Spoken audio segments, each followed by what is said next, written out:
नमस्कार, स्वागत है आपका मालवीय एकेडमी में। तो बच्चों, CUET 2024 की परीक्षाएं चल रही हैं, बहुत ही गंदे तरीके से चल रहे हैं और पूरी अव्यवस्था से चल रही है। मतलब इस बात का वर्णन नहीं किया जा सकता है कि कैसे CUET कंप्लीटली एक फेल्योर एग्ज़ाम है। मैंने पिछले साल भी कहा था कि NTA इस एग्ज़ाम को कंडक्ट नहीं करवा पा रही है। हमने पिछले साल कहा था इस बात को, जाके आप वीडियोस में देखिएगा कि हमारे पास इतने ऑनलाइन रिसोर्सेस नहीं है जितने बड़े एग्ज़ाम को NTA कंडक्ट कर रहा है। कई लोग आ गए, आपको क्या पता है, आपको क्या जानकारी है। इस बार एग्ज़ाम ऑफलाइन मोड में हो गया। हमने सुना है कि ऑफलाइन से एग्ज़ाम ऑनलाइन मोड में जाता है, ऑनलाइन से कभी ऑफलाइन मोड में नहीं जाता है। यानी एक तरीके से देखा जाए तो पिछले साल बच्चों के साथ भी अन्याय हुआ, उसके पहले भी अन्याय हुआ। जब से CUET आया है कभी भी फेयर तरीके से इस एग्ज़ाम को कंडक्ट नहीं करवाया जा सका है। कुछ लोग आ जाते हैं हुआ बनाने, कट ऑफ कम जाएगा, ये होगा वो होगा। ऐसे महामूर्खों, प्रचंड महामूर्खों से मैं ये कहना चाहता हूं कि कट ऑफ लो जाना जो है वो सॉल्यूशन नहीं होता है। किसी बच्चे को एग्जाम नहीं देने दिया गया, कोई बच्चा अपना परफॉर्मेंस नहीं कर पा रहा है। अरे एग्जाम की तैयारी हमने की है तो हम एग्जाम देंगे ना, कि कट ऑफ पे हम जाएंगे। कट ऑफ लो गया, कट ऑफ नहीं गया, मेरा सिलेक्शन ना हो, उससे कोई लेना देना नहीं है। लेकिन हमको फेयर मौका तो मिलना चाहिए एग्जाम देने का। लेकिन NTA उसी को नहीं करवा पा रहा है and this is a complete failure of this examination. ऐसी समस्या नीट में नहीं आती है, ऐसी समस्या JEE में नहीं आती है। क्यों CUET में हर साल ये समस्या आती है? क्योंकि NTA कैपेबल नहीं है, इतने ज़्यादा मल्टीपल सब्जेक्ट्स हैं और ये अपने आप को एक दैवीय संस्थान के तौर पर ट्रीट करता है। ऐसे ऐसे जगहों पे सेंटर बनाया जाता है जहां पे आप कल्पना नहीं कर सकते हैं कि वहां बच्चे बैठे। पहले विश्वविद्यालयों की परीक्षा होती थी, प्रोफेसर लेवल के लोग गार्डिंग करते थे, एक मैच्योरिटी उनके अंदर होती थी और वो समझते थे बच्चों की प्रॉब्लम को। अब ये लोग जहां मन करे वहां से थर्ड क्लास जो है वो सुपरवाइजर उठा ले रहे हैं। जो बच्चा खुद ही पढ़ाई कर रहा है उनको सुपरवाइजर के रूप में आप बैठा दे रहे हैं। कैसे वो बच्चा समझ पाएगा मेंटल स्टेटस को? टीचर बच्चों को डील करते, पढ़ाते, डांटते, समझाते, मेंटल स्टेटस बच्चों की समझ जाता है। वो समझता है कि किस दौर से वो बच्चा गुजर रहा है, तो पैम्परिंग करते हुए प्रॉब्लम्स को सॉल्व करने की कोशिश करता है। नहीं भी होता तो भी बच्चे को संतुष्ट कर देता है। ऐसा यूनिवर्सिटी एग्जाम में होता रहा है। BHU, AU, ये सारे यूनिवर्सिटी, JNU जब एग्जाम कंडक्ट कराते थे कोई प्रॉब्लम नहीं थी। लेकिन जब से ये CUET आया है तब से सारी व्यवस्थाओं को ध्वस्त कर दिया गया है और लग रहा है एकांकी रास्ते पर आंख बंद करके इसको ना कोई कुछ बोलने वाला है और ना ये किसी का कुछ सुनने वाला है। एक सर्वे हमने करवाया था आपका जो है, मैं इस टॉपिक पे बाद में आपसे बात करूंगा। एक सर्वे हमने करवाया था आपसे कि क्या NTA ठीक तरीके से परीक्षा करवा पाई है, और इस पे लगभग मात्र 15% लोगों ने जो है वो कहा है कि हाँ NTA ठीक प्रतिशत से। 8000 लोगों में 8 के वोट्स है, 8000 में मात्र 15% लोगों ने कहा कि परीक्षाएं ठीक से करवाई गई। मान लीजिए 20 भी मान लेते हैं, हो सकता है 5% इधर झूठ बोल रहे होंगे, एग्जाम उनका खराब चला गया उस वजह से, या 10% मान लें, या 20%, 50% मान लें। तो जो 50% बच्चों को मौका नहीं मिला एग्जाम देने का अच्छे तरीके से, उनके लिए कट ऑफ का क्या मतलब है? कट ऑफ लो जाएगा, एडमिशन हो जाएगा। इस तरीके से तो सब कुछ फिर हो सकता है। ये कंपनसेशन का तरीका थोड़ी है। जो प्रॉब्लम्स आई हैं हमारे पास बड़े पैमाने पे, कुछ प्रॉब्लम्स मैं आपको जो है वो इंगित कराता हूं जो हमने नोट डाउन किया है। प्रॉब्लम्स है कि हिंदी और इंग्लिश पेपर इशू आया है। बच्चा ने भरा हिंदी उसको दे दिया गया इंग्लिश मोड में पेपर जो है, अब सेंटर पे पेपर ही अवेलेबल नहीं है। कैसे वो बच्चा एग्जाम देगा? दूसरा कि डिलेड OMR और पेपर डिस्ट्रीब्यूशन, टाइम कुछ है, कुछ टाइम पे बांटा जा रहा है और पेपर को कलेक्ट भी पहले कर लिया जा रहा है। यानी बच्चे को अगर 40 मिनट मिलना चाहिए तो 20 मिनट में पेपर कलेक्ट कर ले रहा है, 45 मिनट मिलना चाहिए तो जो 20-25 मिनट में पेपर कलेक्ट हो जा रहा है। ये स्थिति है। OMR कोड और पेपर बुकलेट मैच नहीं कर रहा है तो दोबारा फिर से पेपर जो है वो लेके डिस्ट्रीब्यूट कर रहे हैं ये लोग जो है। कुछ सेंटर पे पेपर प्रिंट करके उसी समय दिया गया है, फोटो स्टेट करके।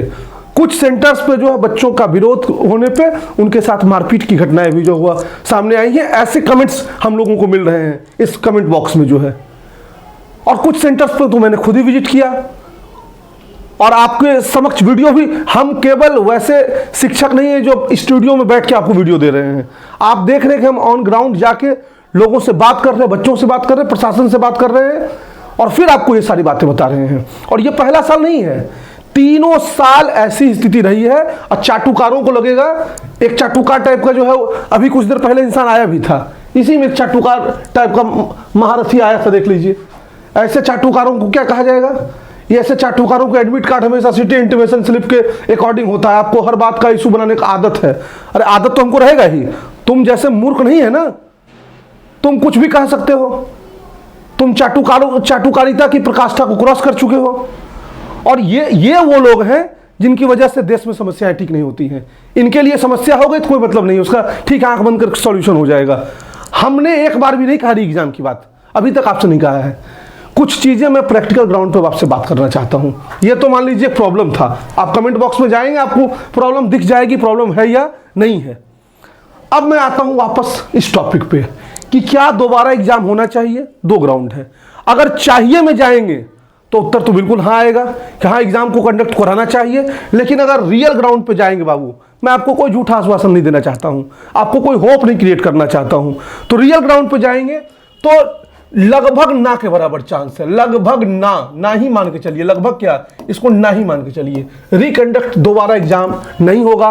भले ही यूट्यूब पे वीडियोस फ्लोट कर रहे हैं, सारा टीचर कम्युनिटी, सारा स्टूडेंट कम्युनिटी आपके फेवर में आ जाए, तो भी एडमिनिस्ट्रेशन से ये लड़ाई इतनी आसान नहीं है। ये मेरा व्यक्तिगत मत है, इस पर हमको ट्रोल मत कर दीजिएगा सर आपने ऐसा कैसे कह दिया। ये मेरा एक अनुभव और अपना व्यक्तिगत मत है कि नहीं पॉसिबल है। लेकिन क्या नहीं पॉसिबल है तो हम आंख बंद करके सो जाएं, या अगर हर बार की तरह आप भी ये मान ले रहे हैं कि नहीं चलो हो गया, अब मेरी प्रॉब्लम तो है नहीं, जैसे कई लोग कमेंट किया है, वो खुद लिखा है एक कमेंट में 3 साल से ऐसा होता रहा है, तो तुम चाटुकारिता कर रहे थे जब पिछले वर्ष, तो इस साल भी जूनियर को झेलना ही पड़ेगा। जो है कम से कम उचित विरोध तो होना चाहिए, देश के लोगों को, उन संस्थाओं को पता तो चलना चाहिए कि हम एग्जाम कंडक्ट नहीं करवा पा रहे हैं, या फिर इस साल छोड़ देंगे तो उनको तो लगेगा ठीक से कंडक्ट हो गया हमारा एग्जाम। बड़े ही गर्व से प्राउडली जो है वो ट्वीट करते हैं मम्मी डाला जी कि सक्सेसफुली कंडक्टेड। सक्सेसफुल का क्या मापदंड है आपका, क्या है आधार आपका सक्सेस का? बच्चों को पेपर बुकलेट नहीं मिल रहा है, ये आपके सक्सेस का आधार है? इस तरह से एग्जामिनेशन कंडक्ट होता है? आप कभी विजिट किए हैं वैसे सेंटर्स पे जहां आप अलॉट कर रहे हैं, जहां सब दिन चोरी करके एग्जाम करवाया गया है, वहां आप एनटीए चोरी का भी आरोप लग रहा है, वैसे सेंटर्स पे आप एग्जामिनेशन कंडक्ट कराने की कोशिश कर रहे हैं, तो भगवान ही मालिक है। तो ये तो बाबू एक मैंने हमने आपको अपना पॉसिबिलिटी बताया कि लगभग ना के बराबर चांसेस है। लेकिन एक चीज एनटीए का मैं अक्सर विरोध करता हूं, लेकिन उसकी पॉजिटिव बात भी आपको बताता हूं, जो कि शायद किसी और संस्था में हमको देखने को नहीं मिलती है। ये सुनते भी हैं बच्चों की, एनटीए को ये पता है कि वो फेल कर रहे हैं, इसलिए कई बार सबकी तो नहीं सुनते हैं, लेकिन कुछ की सुनते हैं, तो जिनका लक अच्छा होता है उनकी बात मान ली जाती है। इसमें भी नहीं कि सबकी सुन लेंगे, ये इनके पास इतना रिसोर्सेस ही नहीं है कि ये सबकी सुन पाए। कैसे सुनते हैं?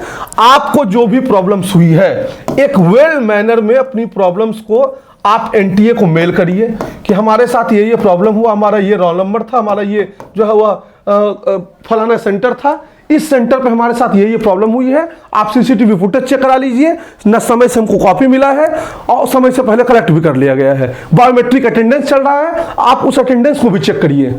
कई बच्चों ने कहा कि सर 5:52 में अटेंडेंस लेने के लिए आए हैं और हमको कह रहे हैं 5:02 का टाइम एंट्री करो। क्यों 5:02 को टाइम एंट्री बच्चा करेगा? और नहीं करेंगे तो तुम्हारे कॉपी छीन लेंगे, फेंक देंगे। इस तरीके का बर्ताव जो हो रहा है बच्चों के साथ, तो आप अपनी सारी प्रॉब्लम्स एनटीए को मेल कर दीजिए। और सिर्फ एनटीए को मेल करने से नहीं होगा, एनटीए तो सुनेगा, मुझे ऐसा विश्वास है कि कुछ बच्चों की एनटीए सुनेगा, सबकी तो नहीं सुन पाएगा। लेकिन अगर आप चाहते हैं कि आने वाले वर्षों में ये समस्याएं ना आए, तो आप कुछ चीज करिए। हो सकता है इस वर्ष भी उसका कुछ सॉल्यूशन निकले, लेकिन मैं यही मान के चल रहा हूं कि लगभग ना के बराबर सॉल्यूशन है, जो हो गया सो वही होगा अब। लेकिन फिर भी हमको इस ऑप्शन को नहीं छोड़ना चाहिए, ताकि फ्यूचर में सुधार हो सके। आप अपनी प्रॉब्लम्स एनटीए को मेल करिए, एनटीए को मेल करने के साथ साथ आप पीएमओ को मेल करिए, ताकि वहां ऑफिसर्स को पता चले कि इतने बड़े स्तर पे एक दिन में अगर 1 लाख मैसेज जाएगा ना, पीएमओ हिल जाएगा कि इतने बड़े स्तर पे जो है वो धांधली चल रही है। 1 लाख मैसेज जो है ऑनरेबल प्रेसिडेंट तक मेल करिए, उनको भी तो पता चलना चाहिए कि देश में क्या चल रहा है।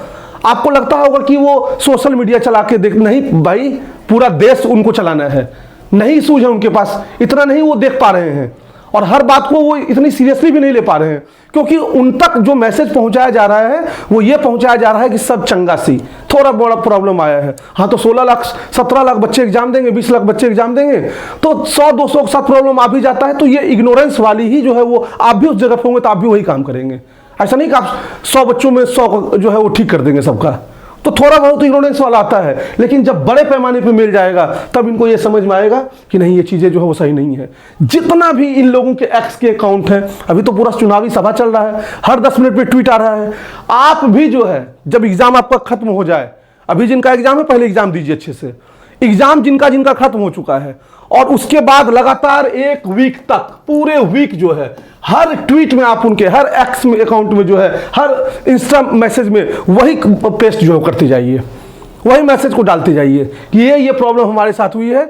और ये जब तक लाखों की संख्या में नहीं होगा तब तक कोई मतलब नहीं है। दूसरी चीज, यूजीसी चेयरमैन को जरूर मेंशन करिए, क्योंकि इन तक भी हमको लगता है सेंटर से गलत ही सूचना जा रही है। ये ट्वीट जब कर रहे हैं ना, एक्स पे लिख रहे हैं जब सक्सेसफुली कंडक्टेड, तो इधर पढ़ के जो है क्या बताएं कैसा रिएक्शन आ रहा है।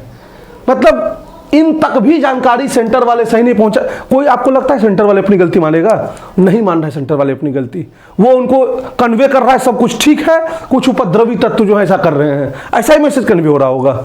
तो ये आप अपने संवैधानिक अधिकारों के लिए, आप अपने राइट्स की रक्षा के लिए इस काम को करिए। और इसके साथ साथ सबसे जरूरी, ये सुने चाहे ना सुने, ये तो हो सकता ना सुने, ज्यादा अच्छे चांसेस यही रहता है कि नहीं सुनेंगे, सुनेंगे भी तो शायद सॉल्यूशन नहीं होगा, तो कुछ रिएक्ट नहीं कर पाएंगे।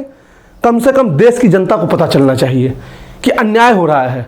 तो आप वीडियो मैसेज जरूर रिकॉर्ड करिए, 30 सेकंड 35 सेकंड का। हर लोग के पास आज मोबाइल है, सेल्फी से रिकॉर्ड करिए कि मेरा नाम ये है, मैं CUET 2024 इस बार दिया हूं और ये समस्या मैं झेला हूं। 30 सेकंड का हो सकता है, 1 मिनट का हो सकता है। और अपने हर प्लेटफॉर्म पे डालिए, सोशल मीडिया चला रहे हैं तो उस पर डालिए, जो है स्टेटस पे डालिए। अरे आप ही का तो रिश्तेदार को पता चले ये चल रहा है, तब तो आगे चल के अगले वर्ष इसमें सुधार होने की भी गुंजाइश होगी। नहीं तो वही चाटुकारिता वाला मैसेज देंगे, ये चाटुकारिता वाले इस तरीके के मैसेज को पढ़ेंगे तो फिर अगले साल यही होगा, और फिर अगले साल यही चाटुकार आएगा, वो इसी बात को बोलेगा कि आपको तो आदत है, तुम 3 साल से देख रहे हो, तुमको नहीं समझ में आया कि 3 साल से प्रॉब्लम हो रही है। और हमने कभी नहीं कहा है कि री एग्जाम होगा, और जिसके साथ प्रॉब्लम होगी वो सॉल्यूशन ढूंढेगा ना। हर साल प्रॉब्लम होगी तो हर साल सॉल्यूशन ढूंढेगा। प्यास बार बार लगेगी तो पानी एक बार पी के सोया रहेगा। रोज खाना खाते हो, एक बार खा के छोड़ दिए हो, 10 साल बाद फिर खाओगे। खैर छोड़िए, तो आप ये काम करिए, व्हाट्सएप स्टेटस पे बाबू आप अपने जो भी मैसेजेस हैं लगाइए, ताकि आपके दोस्तों, आपके रिश्तेदारों को कम से कम पता चले कि ये सारे प्रॉब्लम जो हुए हैं। और सोशल मीडिया पे जहां कहीं इस तरह के मैसेज को देखिए, उसको ज्यादा से ज्यादा अमाउंट में शेयर करिए, तब जाके हो सकता है नेक्स्ट ईयर इस प्रॉब्लम पे कोई सोल्यूशन आए। आपके लिए तो मैं यही मान के चल रहा हूं कि आपके साथ जो होना था वो हो गया। हाँ, आप भी अगर स्वार्थी बन जाते हैं, अब हमको कोई लेना देना नहीं है, तो फिर अगले साल फिर ऐसा ही होने की उम्मीद रहेगी, या हो सकता है एनटीए उसमें सुधार कर ले, लेकिन कमोबेश चीजें इसी तरीके से चलेंगी। यही बात था। बाकी मैं आपको कोई झूठा होप नहीं दूंगा कि दोबारा री एग्जाम हो सकता है। हाँ, एक चांस बनता है एनटीए का। आप मेल जब एनटीए को करेंगे, प्रॉपर जरूर करिएगा इस काम को। एनटीए को जब आप प्रॉपरली मेल करेंगे तो मे भी चांस बने कि आपको फिर से जो दिल्ली वाला एग्जाम हो रहा है उसमें वो ऑप्शन दे दें, या अलग अलग सेंटर्स देश में बना के फिर से एक मौका दे दे। ऐसा एनटीए करता है, तो हो सकता है ऐसा हो जाए, मे बी चांसेस बने। जो नहीं देना चाहते हैं उनके लिए भी कोई दिक्कत नहीं, उनके पिछले मार्क्स को ही वो ऐड कर लेगा, क्योंकि ये कोई उस तरह की मुहिम नहीं है जहां पे आपको बहुत सफलता की उम्मीद है, या बहुत ज्यादा इसको सीरियसली लोग लेते नहीं है। अरे क्या बीए ही तो करेंगे, बीए बीएससी करेंगे, इन बच्चों के औकात ही क्या है, सड़क छाप है ये सब, कोई औकात नहीं है। ये सब वो बच्चे हैं जो नहीं पढ़ने लिखने वाले हैं, ये थोड़ी डॉक्टर बनने वाले, इंजीनियर बनने वाले हैं। ये सब तो नेताओं के पीछे झंडा लेके घूमने वाले हैं, तो क्या औकात है इनकी, कुछ औकात नहीं है। इसलिए बहुत ज़्यादा आप उम्मीद मत पालिएगा, और हम उम्मीद पालने भी नहीं कहेंगे, क्योंकि सोशल मीडिया पे लगातार ये टॉपिक जो है वो फ्लोट हो रहा है। इसलिए मैं एक जेन्युइन वीडियो आपसे डिस्कस किया, आपके बातों को, आपके दर्द को मैं बेहतर तरीके से समझता हूँ।